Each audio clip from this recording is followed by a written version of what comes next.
I performed 1,001 nights in a row. That was not the initial plan. That was not the initial number. It was just, it started with me just saying, hey, I need to get better faster.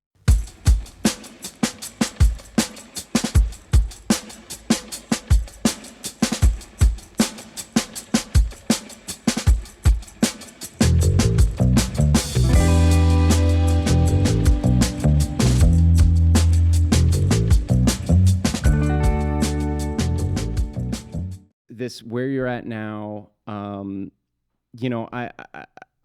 found the 1,000 nights thing, like everybody does, super intriguing for multiple reasons. For me personally, because I've been through, I connect with comedians a lot. Not that I'm not a comedian, but I'm a business owner, and I've been through that charge, that struggle, that to create something, and it's still ongoing, right? And it's like, how many times do you go through things where you commit to something, you need the reps, you need the work in order to improve, but it's so hard to stay consistent with the things that you need to do. Absolutely. So that's why when I see that, I'm like, anybody that can, one, it makes me curious as to like, what made you go that extreme? Because that's extreme. So what was it that triggered that? Well, it was gradual. I didn't know that I was doing it in the beginning. So what we're talking about, by the way, for the listeners, I performed 1,001 nights in a row. Right. I just assumed everybody knew. That was not the initial plan. That was not the initial number. It was just, it started with me just saying, hey, I need to get better faster. I was already 3-ish years in, and I was like, I can be doing better. And I want to move to LA. I want to like really, make a career for myself. So I got to work hard. And I think I just like lost my teaching job. So like the fire was under me, and pressure was on. And so I said, I'm going to just perform every night until I deserve to take a night off kind of mentality. Yeah. And I was thinking like a month, maybe 2. 1 month becomes 2, and then I started telling people in the community. I'm from the San Francisco Bay Area, and I'm telling people in the community, and they're like, "Wow, man, you've done 2 months in a row every night. Like, you should just do a year." And I'm like, "You know what? You're right. I should." Yeah. So then I was like, "You know what? I'm gonna do 365 days of comedy," and that was my thing. Perfect. Yeah, and everybody's like, "Wow, Sammy's doing this. He's doing a full year of comedy," and because after you're 3 months in, you're like, "Okay, I can do this." And I didn't have a lot of responsibilities that I was tied to. I don't have kids. I'm not married. Didn't have a real full-time job. So like there was really nothing stopping me from doing it. And San Francisco is a great place to get stage time. LA, there's a show every night of the week. New York, show every night. So like there's no deficit of shows. So I'm like, cool, I'll just do it. So you would drive down to like LA to do shows sometimes? Yeah. So that first year, I was back and forth between the Bay and LA for pretty much the whole year. I took a couple trips to New York. And so there were shows every night of the week for me. There was a few nights that were somewhat difficult. I realized the hard nights to find shows are Thanksgiving, because Christmas is not hard because not everybody's Christian. There's people doing shows on Christmas.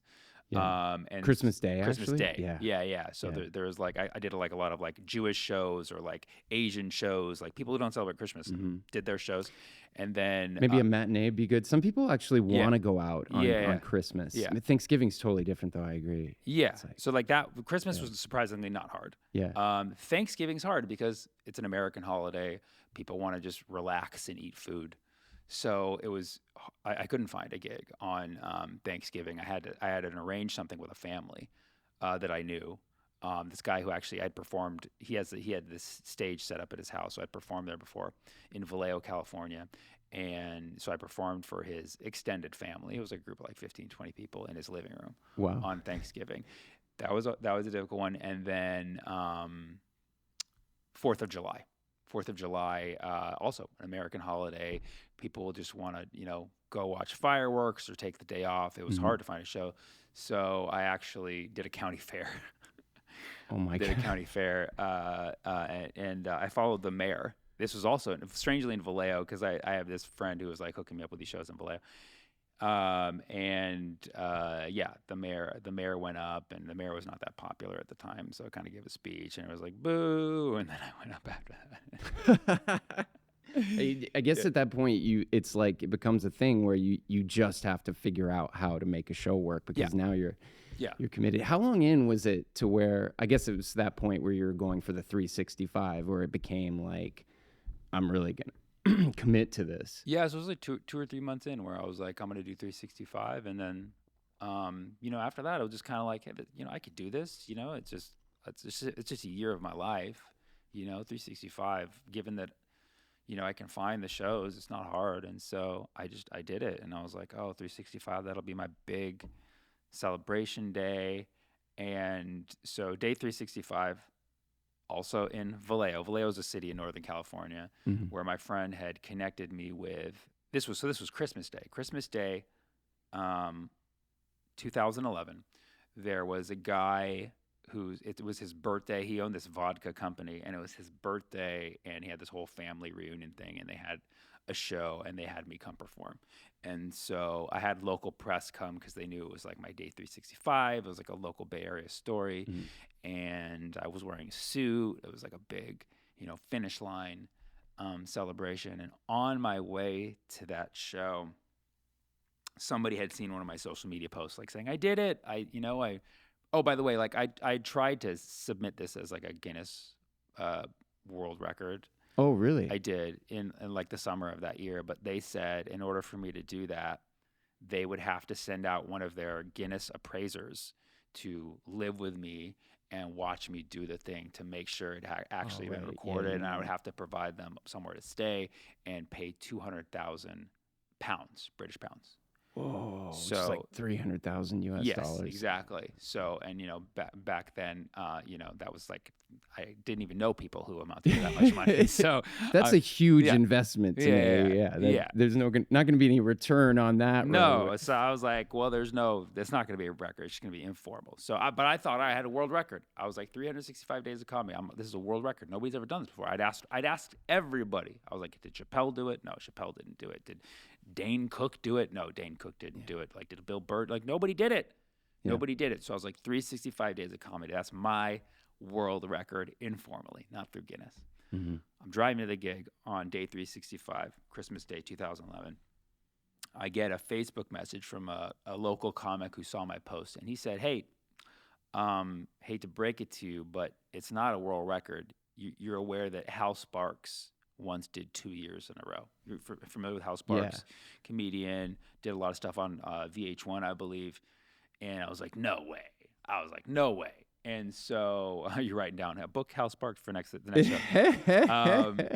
I looked it up on Hal Sparks's like website and his blog, and there was an entry that said, "Yes, it is true. I did do stand up every night for 2 years, a couple years back. It made me a lot better every single day. Yes, even Sundays, even holidays." And I was like, "Wow, he really did it. He really did it." And so I was like, "Well, I guess it's not a world record. I guess I could just throw in the towel here." Or But or I could just keep I love going it. and see if I could surpass that Hell and yeah. actually, live the claim that I was trying to make, that it was a world record. Yeah. And so I was like, well, then what would be more than 2 years? Because 2 years is, 365 times 2 would be, 700 and some change. And I was You're the math genius yeah. here. Yeah. So I was like, okay, I could just do 2 years plus a day. That's not really. But did Hal Sparks really stop at exactly 2 years? I Yeah. was like, I got to go like further. Yeah. So that nobody, Right. so that nobody can does it touch for a you. while. So I was like, 800, 900. I was like 1,000, and I was like, 1,000 days of comedy. And I was like, wow, that sounds really nice. I can hear it. That sounds like a book. 1,000 days of comedy. Yeah, it does. Yeah. And so I was like, that's what I'm gonna do. And then I decided at some point, like, I'm gonna throw in an extra one. So it's 1,001 nights, like the famous 1,001 Arabian Nights. So I was like, it'll be kind of a bonus. So that'll be the goal. I'll do 1,000 days, 1,001 nights.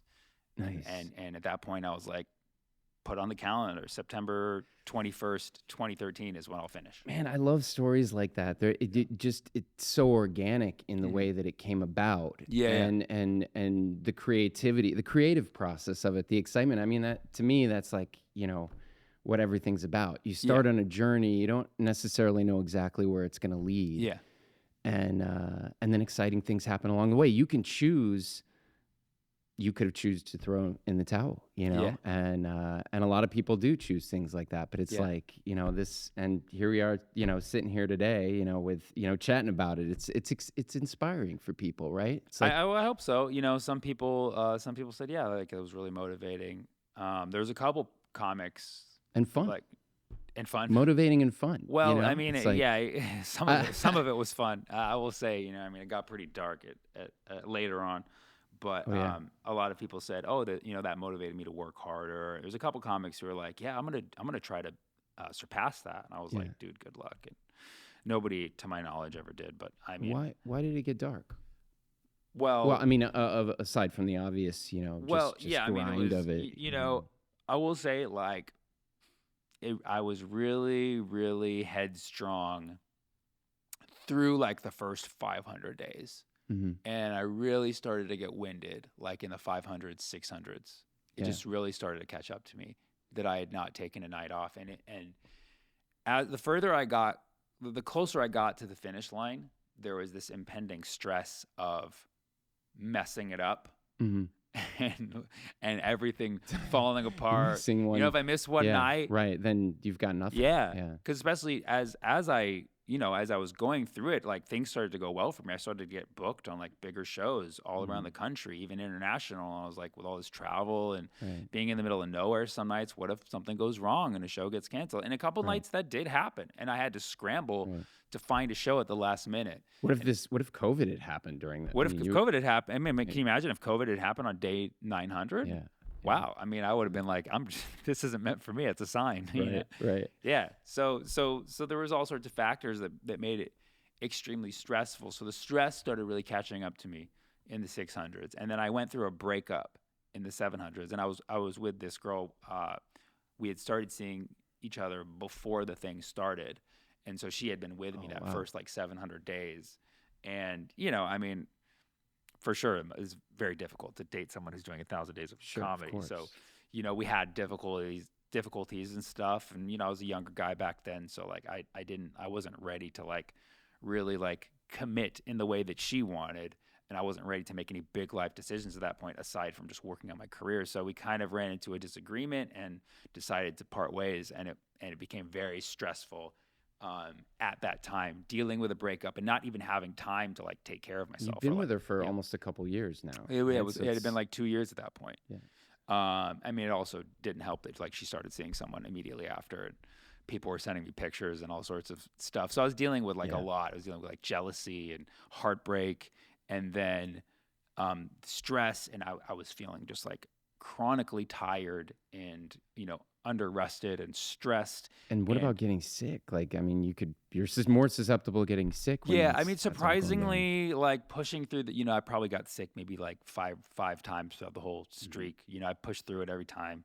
And it wasn't that bad, but I also in the last 100 days, I started having an issue with a medication I was taking.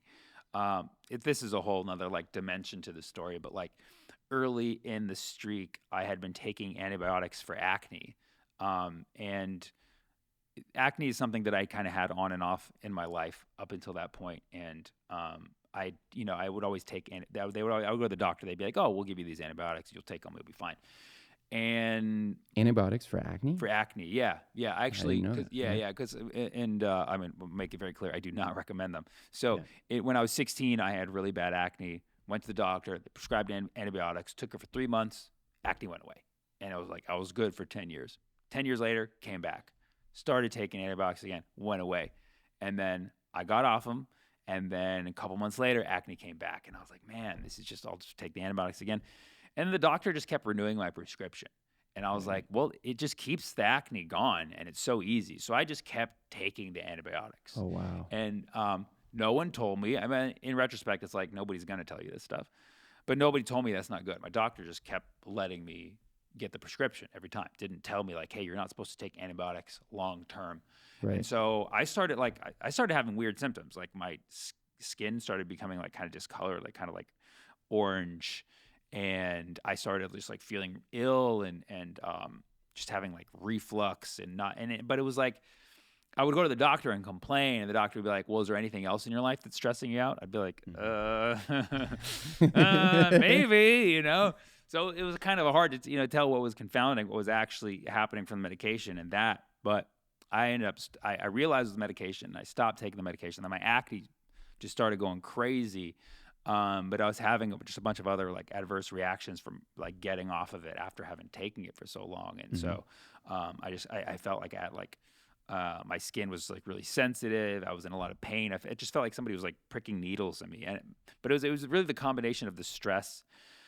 Basically, that medication, when you take it, you're not supposed to get a lot of sun exposure because it makes you more photosensitive, and it's Okay. hard to avoid the sun for 3 years. So I was taking it and not really being careful of avoiding the sun. So I kind of got this like photosensitive reaction or whatever. So Yeah. that plus the stress, plus the breakup, the last 100 days of the Wow. whole thing, I was in a very dark place. Anybody who saw me, who ran into me at that time, they'd be like, dude, he's not doing well. And what about your shows? Was this reflecting in your The shows? I shows were mean, just like, they couldn't have been better. Like they just like, I would get on stage and not every show. I would have shows where I would, intentionally bomb or, it's like work some stuff out. But yeah, like any good show, put me on any functional show, there was no way it couldn't go wrong.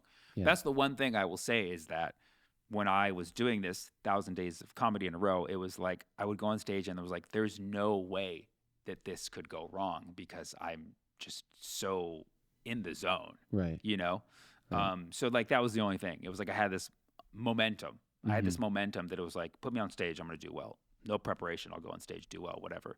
But dying inside, Yeah. and again, occasionally I would have a show where I would just, be messing around and stuff like that. But and then I started doing things like I would dig myself a hole with a crowd and I would try to get my way out and all sorts of You'd almost like experimentation. set up scenarios just so I you could, would, I yeah, would. I would say yeah. things that I knew would upset the crowd, and I then I mean, would that's try to such another find. level, man, to be Yeah. doing that, to be going that deep. Like I noticed that in your show a little bit, not to take us off on a tangent, Sure, but sure. it is fascinating to me. You're working on I know you have a mathematics Yeah. background and like way more than the average person, like so it seems like you're thinking, you're processing at a whole nother level on stage, and I mean it seems Oh, like thanks, that man. this contributed to that. Yeah, I would definitely say that that whole experience, the 3 year experience, definitely shaped a lot of the way I do and see comedy.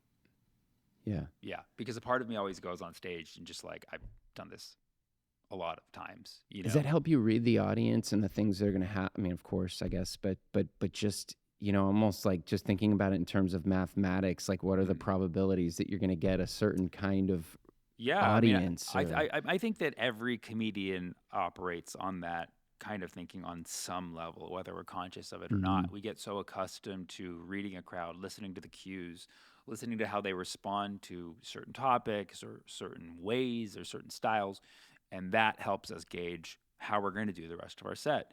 And when you look at what that is, it's actually actuarial science. It's probability. It's basically like Mhm. saying like, okay, well, based on the fact that they give me this, what are the chances they're going to give me this? It really all is probability, but we don't always think about it explicitly like that. Mhm. We just think of it on this kind of low. And I don't, again, I'm not out there calculating actually numbers when I'm, Right, right. but I think about like, oh, okay, they kind of pulled back there, so this will probably be like that or Sure. that. All that said, the beautiful thing about comedy, I'm always surprised.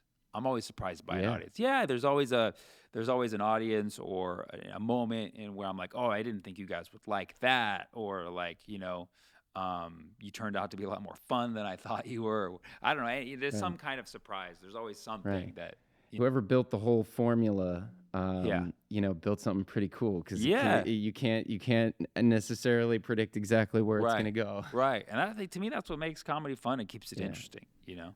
Yeah. Absolutely. So when you get done with this, you go through the dark times. Yeah.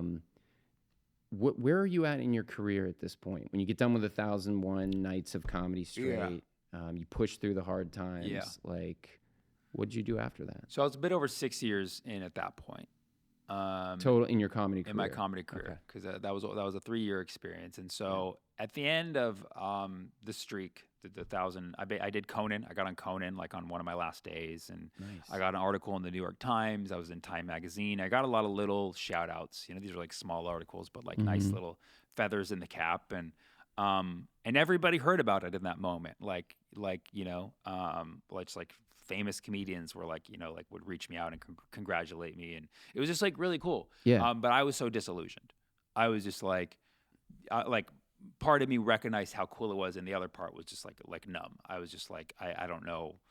I don't know what like the meaning of this is. I don't know what the meaning of life is. I feel exhausted. I feel tired. I don't Mm-hmm. know why I did this. I don't know if it was the right thing to do.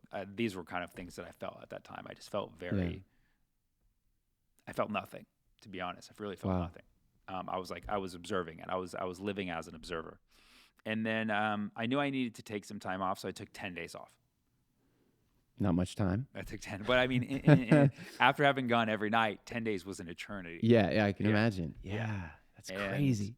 this was when like Netflix had just like Oh, it really must have become felt so popular. weird day Yeah. one. You just like, Kicked up my feet and watched Netflix. wow. Yeah, it was needed. People were like saying like, oh, you're gonna go through withdrawals. You're gonna want to hit the stage the next day. But no, I was actually really soaked up that time. I spent some time alone, spent some time with family, with friends, and after 10 days, I was like, okay, cool, I'm ready to go back. And I got back on stage, and I just felt refreshed. Mm-hmm. I really started to appreciate like the other side of stand up, which is actually having that space in your life of not doing the craft. So you actually become a human. I'd become so robotic because I would go on stage, I would execute, there was no breaks to actually breathe and be a human. So You got to live your life to gather, life experiences Yeah. that you can then, Yeah. comment on and joke about. Absolutely. If you're constantly thinking in the comic framework, it kind of loses its organic edge. And so, so I really in that. But I booked this like year-long college tour. It wasn't every night, but it was like a lot of I booked like 100 colleges in a year, and so I started traveling, doing colleges, but like living on the side, having fun, going out with friends, Mhm. and that year was really like I just really felt like on top at that year. I was still a bit disillusioned, but like I had really earned my way. Are you still in your 20s at this point? I was 29. 29. I was 29. So it was nice. It was like by the end of my 20s, I got to coast off of this success. So I hit 30 with kind of a nice, I had reached this success, and it was really because of the 1,000 days. The 1,000 days, people heard about it, doing Conan and getting all that stuff. Suddenly I had a manager, I had an agent, and I had like what they call buzz in LA. Mhm. And so it was cool. I was going out for auditions and movies. I was getting booked on all the cool shows, and everybody knew me, and it was nice. It was nice, but I also just felt like I was not I was not as inspired after that whole experience. I kind of like I didn't have that drive that I had initially had when I'd started. Partially because I kind of got to this place of success, and a little complacence might come with that. But also, I like whatever that burning. Maybe you were some content a little bit, right? Yeah, absolutely. Because I had everything at that point. I had a good career. It was lucrative. I had all the I was repped by people. I had all the options. I got in a new relationship. I was traveling. I had everything. I had all the bases covered, and the only thing was missing was kind of like the drive. To keep evolving and keep changing, and it started to show after a while. I wasn't really writing a lot of new material, and so I kind of hit this plateau. But the year after that, started working hard again and just performing a lot more, writing a lot more, really trying to focus on writing as much volume as I can to try to improve my writing game. Kind of a similar strategy to your comedy, is just getting the reps, getting the reps. better. I didn't really have an explicit goal back then, but as it evolved, I mean, it took a while to evolve to this, but kind of like now I'm at the point where my goal is to write a new hour of material every month. People are always like, they're always like, what? Like, what? Like, but it's actually not hard. Like, any working comic who works really hard knows that it's not hard to write an hour of material, especially if you're a writer in a writer's room. You know, you're writing constantly. Right. If you're a touring comic who's like constantly like working on topical stuff, you're throwing out an hour's worth of ideas every month. But my goal is to actually like be able to perform a new hour every month, which I do. I do it virtually. I do it on Zoom. But anyways, like the basically after the 1,000 days, it took me like 6 years to kind of work up to this. Maybe like 7 or 8 years to work up to like where I want to be able to write a new hour every month. And that's where I'm at right now. So it was just kind of this long grind. Really, I call those years after the 1,000 days kind of the lost years because I I got elevated on this platform, and then shortly after, because of my plateau, agent dropped me, kind of lost the buzz, Mm-hmm. stopped getting booked on all the cool rooms, and it just kind of like lost its luster. And then I was like, wow, I really got to work to earn my success again. And Right. I kind of went off and kind of did my own thing. I didn't really hang out in the industry circles, and I just really kind of tried not even build my own fan base because back then I didn't really have. I had a couple of fans, not a lot of fans, but I just tried to really build the skill to the point where one day people would see the value in what I do. And so Mm-hmm. I just wanted to build the skill. So I just worked. It was really just like 8 years of just working on building a skill. Wow. Yeah. And then now where would you feel you are? Are you meeting all your goals? Do you still have, where do So you feel like you're going? yeah, I mean, I'm happy with the way things are right now, and like I'm at the point where I do that thing. I can write the new hour every month. So it was kind of a goal that I started Mm-hmm. kind of working toward in the last few years, and I'm now there. Now it's like, what do I do with that? And it's like, how can I actually make that work for me? And I mean, I do a lot of new stuff on stage, and I tour a lot. I can go back to the same city multiple times in a year with a new hour, but I want to do something with it where like I can like put it out, like put these nice wrapped like mini specials out Mm-hmm. more frequently. And that's How also long are they're full hours that yeah. you're So putting out? basically, so what I do is a little bit more context, I guess, is um, so as I went through those lost years where I was working really, really hard, and I was Mm-hmm. also worth mentioning in those lost years, I was trying to get a show on TV. I was trying to pitch a Oh, show, okay. but I didn't have an agent. I knew some people, but I didn't really. So I actually got an opportunity. I got an opportunity to shoot a pilot. I did a pilot with like True TV. And it was like a math show, and Mm-hmm. I had a bunch of opportunities, but then they failed, and then I got booked on a Netflix show. And then I was like, this is my big break. The Netflix show will come out, and I'll be able to get back out in the industry and start pitching my own show. And the Netflix show took 2 years to film. Like there was a lot of troubleshooting. We had to redo some stuff, but it was set to come out in March of 2020. March March 2020. March When COVID hit. 14, 2020 is the day that it drops. Okay. So that was the day that international lockdown was declared. Bittersweet because everybody was home. They watched the show. It was called 100 Humans. It was a experiment show on Netflix. So Yeah, I was yeah, gonna say. yeah. Yeah. Okay. I mean, personally, like, it was a fun show to shoot, but personally, Yeah. not a fan of the show. But I mean, it was just like, it was kind of corny and kind of like, it wasn't very sciency, but it was fun. And a lot of people watched it, but also everybody was home for a long time. So Tiger King shortly eclipsed it like a couple days later. So, like, Right. all of the opportunities that I was supposed to have from getting this nice proof of concept out and being able to go into rooms now and audition, it was all shut down because of the shutdown. Right. So I started freaking out like every comedian, like, what are we going to do? What are we going to do? And I created a virtual comedy club where we did shows on Zoom for people. So every weekend, Friday, Saturday, Sunday, I would host a show on Zoom, and people would tune in from all across the world.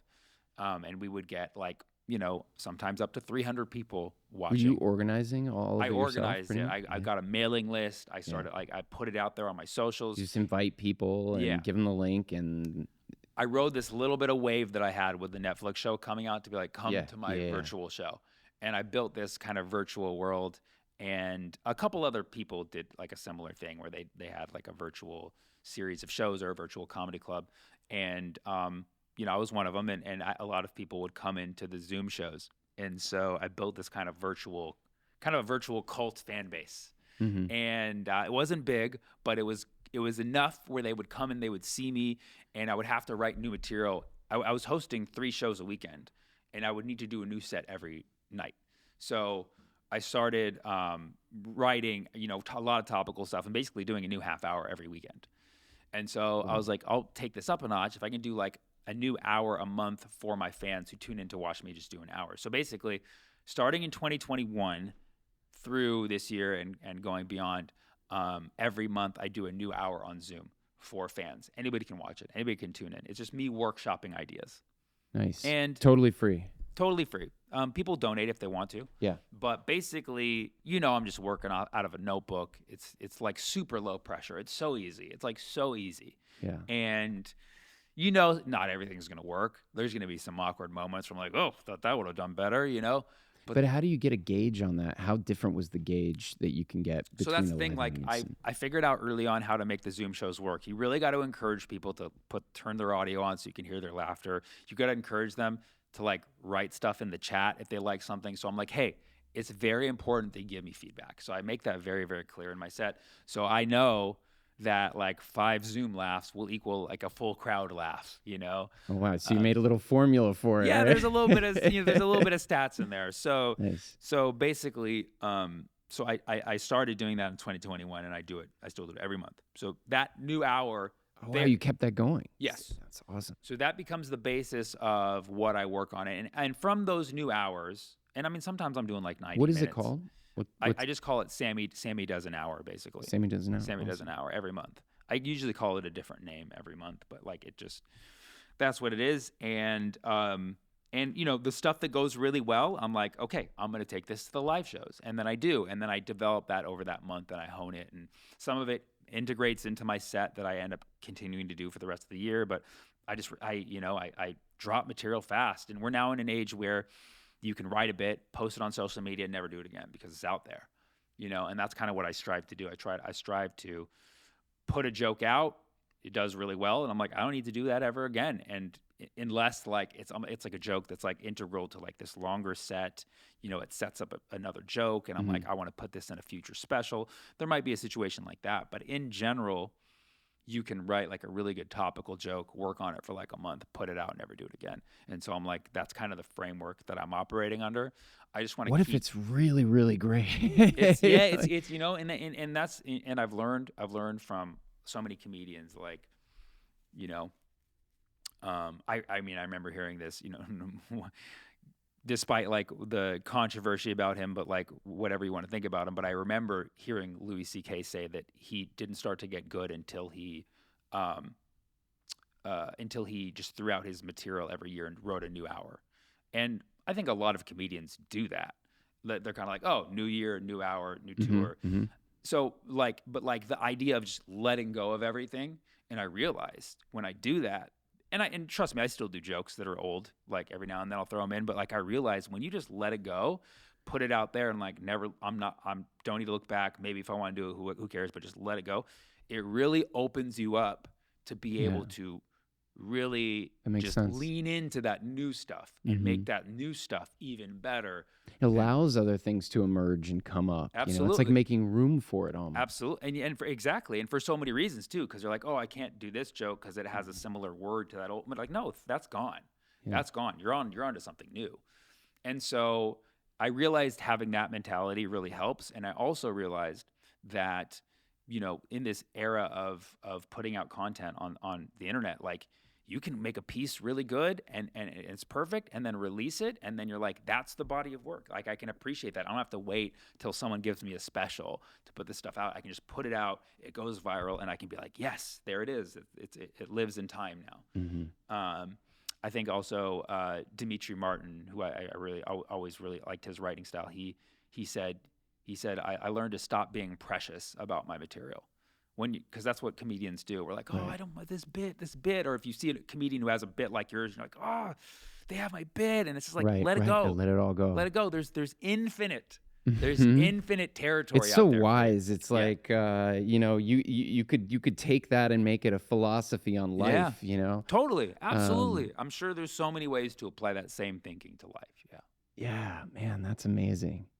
You know, I find you so interesting, and I wish I were a better interviewer. Oh, you're First of great. You're all, doing to great. You're like, doing great. but just no, really, because I also wish we had more time. Because you're doing a lot, and on stage, it's fascinating to me that you can be a straight up comedian, make people laugh. You can somehow weave politics into comedy. Yeah. And it's shocking to me because it's like people, for comedy, people, and I know you're not the only one that does it, of Right, course, right, but right. but it is especially with some of the topics nowadays, especially with Gaza Of and course. Very sensitive. oh my Very, gosh. very difficult to tread that stuff. Yeah. So I mean, and to then live with that too, and to be Yeah. to be able to put yourself out there like that. I Yeah. mean, you don't have to, you know. Yeah. So I guess I'd like to ask just a little bit, just to kind of understand a little bit what Yeah. propels you to incorporate that, Sure. into your comedy. Yeah, well, it comes from a lot of angles, but I mean, because it is organic to my life, it makes it easier for me to do that. I'm coming Mhm. from a place where it's personal, um, but also, going back to the 1,000 days, I kind of learned that like anything you can construct a joke about anything. Mhm. It doesn't People often think they're like, "Oh, you're making jokes about this topic, that's wrong." But it's like the joke doesn't have to be at the expense of somebody. Humor can be found in any situation, whether it's absurdity, whether it's through a story, whether it's self-deprecating. So there's many ways to find humor that don't do the things that people are scared of humor doing in Mhm. those dark situations. So I've learned that. And then really, after I hit that plateau after the 1,000 days and those lost years, I really leaned into two topics. And those two topics were math Mhm. and the Israel Palestine situation. Yeah. I realized that nobody else was doing them because who wants to? Right. And I also realized that like I have some good angles on them and I can get people engaged on them just because I'm knowledgeable on those things. And so having established those as kind of cornerstones of my set is actually just really not hard for me to like write another math joke or another bit about Palestine. It's just not hard. It's actually very easy because I kind of know where I'm coming from on it. So those things are easy, but I took that mentality further to all politics stuff because I mean, like Mhm. last year before all this stuff happened, I was working on my election 2024 set. I was working on, talking about some of the hot seat issues in America, and I was like, political comedy. It's risky, it's divisive, but like if you can find a good angle, you might lose some of the crowd at some point, or you might lose a portion of the crowd and another portion, but you can kind of bring them back together. And then, as long as your stuff's kind of balanced to the point where you're playing to the crowd in front of you, or you know what you're doing, you know what your intention is, you can make it work. And so I kind of just took that kind of philosophy of like, if you understand the science of comedy, the mathematics of Mhm. comedy, you can really talk about anything.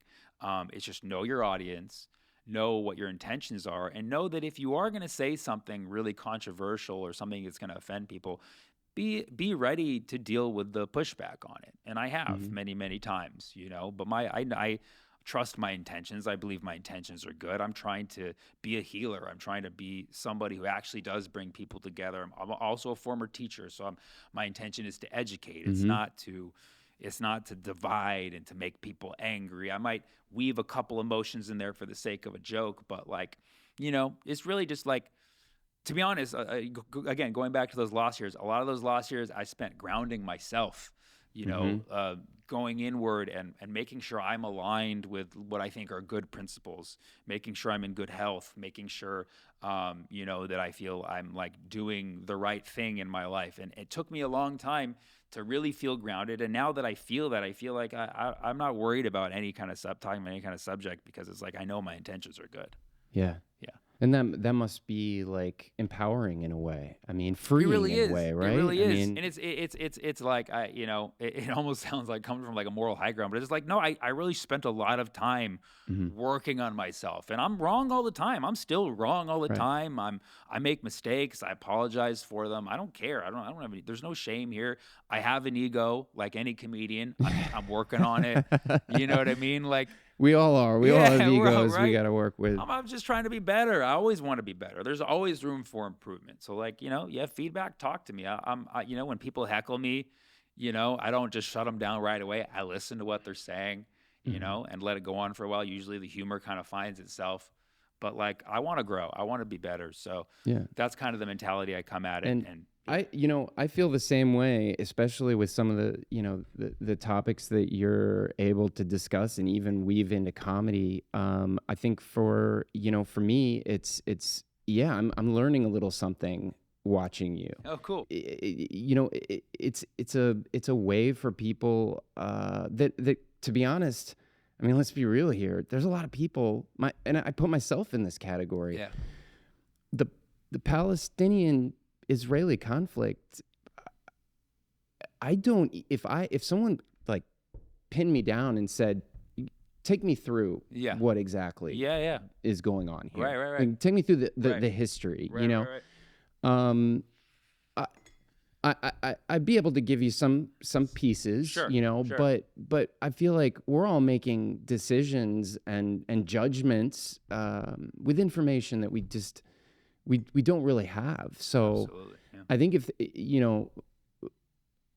I think it's just Q's like waving. He's like, Sammy's got a show to do in 10 minutes. You got a show in 10 What minutes. time So is it? it's 7:07. Oh, we're good. We're good. But, We got a couple minutes. Yeah, we're good. but yeah, man, I think that it's so important if you can somehow enlighten people, and not necessarily you're forcing their opinions on them, right? It's not that. No. It's not that at all. No. It's that they're here to have a good time, right? But there's all they're learning. They're learning something. So it's raising I make it a very clear. awareness. I invite people to listen but to really formulate your own opinion, because your truth is your truth. You want to take information, and you know I like discussion. I like different points of view. So I make that very clear. But yeah, it just as a former educator, I like using information in my set, and it strokes a different kind of brain reaction in stand-up when you're working with information, and sometimes it can be a lot. I have to learn how to like give it out in the right doses and stuff, but to me, information isn't like an informational premise is always inherently funny. There's always something funny about it, so I work with that a lot. I like that people say after the show, like, "Oh man, I learned something," or it's great, awesome. Yeah.